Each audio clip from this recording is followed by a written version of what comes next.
This is a continuation of 3-2, and right at the top of the screen you have your Chebyshev's theorem. You have it in your definition handout.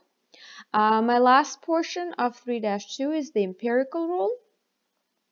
The empirical rule talks about a very specific distribution. If you have a distribution that is normal or approximately normal, so I am talking about this sort of a shape which is approximately normal or bell-shaped. Notice that some bars are kind of sticking out, some bars aren't quite there. If it has a general bell shape, we will call it approximately normal. And right there on the bottom, I have my x-axis, and right there in the middle, I have the x-bar. So if the x-bar, if you start moving from the x-bar using S, meaning standard deviations, if you subtract one standard deviation to the left, add standard deviation to the right, what will happen is you will actually cover about 68% of the data. Now you move 2 standard deviations away, you're actually over here at 95%. Let me kind of change that. You are in here at 95%.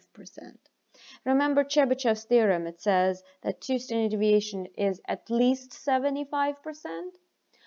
If you move to a normal distribution rather than a general, I don't know what's going on distribution, that number jumps from 75 to 95 just because we know that the distribution is normal.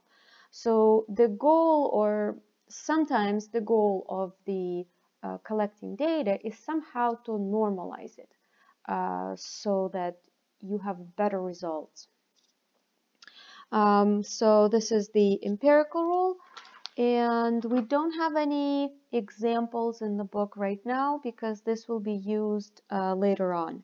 So just remember that 1 standard deviation away is about 68%, 2 standard deviations away it's 95%, and 3 standard deviations away it's 99.7%. So really from the empirical rule I can tell that anything further than 3 standard deviations is really not something that we need to even consider. We will take a closer look at the empirical rule once we study normal distribution.